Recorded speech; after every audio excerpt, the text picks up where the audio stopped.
حضرت موسیٰ کلیم اللہ علی نبینا علیہ الصلوۃ والسلام one of the amazing personality in the history ہے۔ سب سے زیادہ قرآن کریم میں جس نبی کا ذکر ہے وہ حضرت موسیٰ علی نبینا علیہ السلام۔ فرعون کا غلبہ تھا، کا دعویٰ کر دیا تھا کہ اس کو کسی نے بتایا تھا ایک خواب کی تعبیر میں کہ کوئی ایک بچہ۔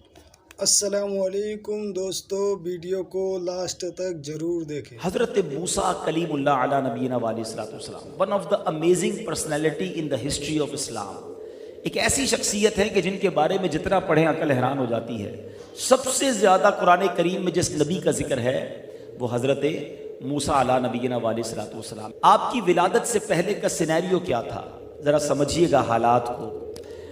مصر کی سرزمین میں فرعون کا غلبہ تھا، کفر و سرکشی اور اس کا تکبر انتہا کو پہنچ چکا تھا، اور اس نے خدائی کا دعویٰ کر دیا تھا کہ اس کو کسی نے بتایا تھا ایک خواب کی تعبیر میں کہ کوئی ایک بچہ ایسا پیدا ہوگا جو تمہاری ہی سلطنت میں سے ہوگا اور وہ تمہیں ہلاک کر دے گا، تمہیں برباد کر دے گا اور اب تمہارے مصر پر قبضہ کر لے گا۔ حکم جاری کر دیا کہ بنی اسرائیل میں جو بھی لڑکا پیدا ہوگا اس کو قتل کر دیا جائے۔ اب وہ لڑکوں کو قتل کرنے لگا اور یہاں تک کہ کئی لاکھ بچے قتل ہو گئے۔ اب اس کے وزیروں نے آ کر اسے بتایا کہ اگر اسی اسپیڈ سے بچے قتل ہوتے رہے، اوپر بوڑھے مر رہے ہیں، نیچے بچے تم آگے بڑھنے نہیں دے رہے، تو آگے جا کے نظام حکومت کیسے چلے گا؟ ہمارا خادم کہاں سے آئے گا؟ نظام کام کرنے والے لوگ کہاں سے آئیں گے؟ تو پھر اس بے وقوف آدمی نے یہ حکم جاری کیا کہ 1 سال لڑکے قتل کیے جائیں، 1 سال کے لیے چھوڑ دیے جائیں۔ تو جس سال بچوں کو چھوڑ دیا گیا اس سال حضرت ہارون علیہ السلام پیدا ہوئے، مگر جو قتل کرنے کا سال تھا اس میں حضرت موسیٰ علی نبینا علیہ الصلوۃ والسلام کی ولادت ہوئی۔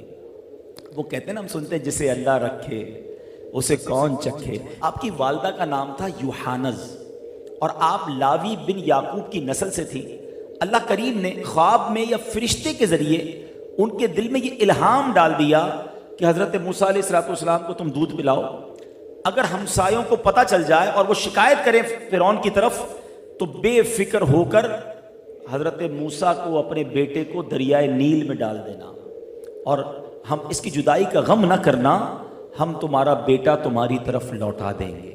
اب یہ کیسا ماں کا دل تھا، ماں اپنے بچے کو دریا میں ڈالے، کبھی دنیا میں سنا ہے آپ نے؟ مگر اللہ کی وہ بندی کیسی ہے، رب پر بھروسہ کیسا ہے، اللہ کے وعدوں پر یقین کیسا ہے۔ اب جب یہ بات پھیلنے کا خوف ہو گیا تو حضرت موسیٰ علیہ الصلوۃ والسلام کی ماں نے ایک صندوق میں اپنا چاند جیسا بیٹا جو ہے وہ دریائے نیل کے حوالے کیا۔ مگر آپ کی ایک بیٹی بھی تھی، آپ نے کہا بیٹا دریا کے ساتھ ساتھ چلتی رہنا، دیکھ رہا تو صحیح میرا لال کدھر جاتا ہے، یہ صندوق کدھر جاتا ہے۔ حضرت موسیٰ کی بہن دریائے نیل کے ساتھ چلتی جا رہی ہیں، اور جب یہ دریائے نیل والا صندوق فرعون کے محل کے قریب گیا اور وہاں دیکھا فرعون بھی بیٹھا ہے، اس کی زوجہ آسیہ بھی بیٹھی ہیں، اور انہوں نے وہ صندوق اٹھا لیا ہے، تو ڈر کے مارے ماں کو آ کر بتایا کہ ماں غضب ہو گیا، جس ظالم سے بچے کو بچا رہے تھے، جس ظالم سے بچنے کے لیے دریا میں ڈالا تھا، یہ صندوق تو ادھر ہی پہنچ گیا ہے۔ مگر ماں کو بھروسہ تھا کہ رب نے فرمایا ہے یہ بچہ واپس لوٹے گا۔ اللہ اکبر، صندوق کھولا جاتا ہے، نورانی چہرہ ہے۔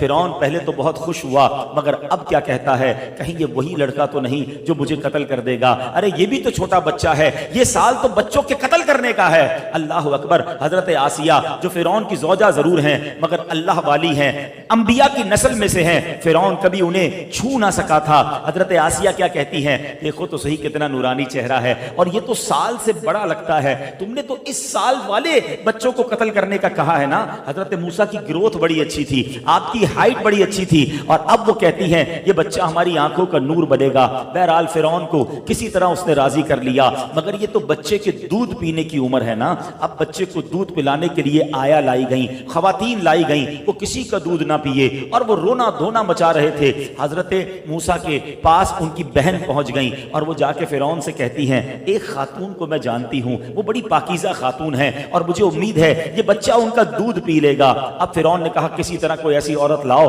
جس کا یہ بچہ دودھ پیے۔ اللہ اکبر، اب وہ بہن دوڑتی ہوئی ماں کے پاس آئیں کہ ماں چلو اپنا کام ہو گیا ہے، فرعون کے محل میں چلو۔ لو, اب تمہیں اپنے بچے کو ہی دودھ پلانا ہے. اللہ اکبر. وہ ماں جب فرعون کے محل میں جاتی ہے, جیسے ہی حضرت موسیٰ نے اپنی ماں کو دیکھا, اپنی ماں کی خوشبو پائی, وہ خاموش ہو گئے. فرعون تھا بڑا شاطر, کہتا ہے یہ بتاؤ اس بچے سے تمہارا کیا رشتہ ہے, یہ تمہیں دیکھ کر خاموش کیوں ہو گیا ہے. اب یہ بات بڑی سینسٹیو ہو چکی تھی, مگر آپ کی والدہ کہتی ہیں میں ایک پاکیزہ خاتون ہوں, میرا دودھ بھی بڑا پاک ہے. جن بچوں کے اندر نفاست ہوتی ہے, جو بچے نیک فطرت ہوتے ہیں, وہ میرا دودھ سکون سے پیتے ہیں. اللہ اکبر. حضرت موسیٰ اب پھر ماں کی گود میں آ گئے ہیں, اس محل میں ماں کی گود میں آئے ہیں جدھر سے ڈر تھا کہ قتل کر دیے جائیں گے. یہ ہے اللہ کی تدبیر. اور آگے سنو, جب ماں نے دودھ پلایا حضرت موسیٰ بڑے سکون میں آ گئے. تو اب کچھ دنوں کے بعد آپ کی والدہ کہتی ہیں اجازت ہو تو میں اپنے گھر لے جاؤں, ادھر ذرا صحیح اس کی پرورش کر لوں گی. فرعون کہتا ہے ٹھیک ہے تم اپنے گھر لے جاؤ. روزانہ دودھ پلانے کی ایک اشرفی دی جاتی, ایک سونے کا سکہ تحفے میں دیا جاتا. اللہ کی شان دیکھو کہ جس ظالم سے بچنے کے لیے اس خوف سے دریائے نیل میں ڈالا گیا تھا, اللہ نے ماں کی گود میں بچہ واپس بھی عطا فرمایا, اور ماں اپنے بچے کو دودھ پلا رہی ہے. روز بادشاہ کی طرف سے انعام بھی ملنا شروع ہو گیا. سبحان اللہ. یہ اللہ کی قدرت کا وہ نظارہ ہے کہ جو سمجھنا ہے کہ میرا رب چاہے تو فرعون کے منہ سے, ظالم کے منہ سے حضرت موسیٰ کو کس طرح بچا سکتا ہے. بس وہ کہتے ہیں نا کہ وہ یقین درکار ہے.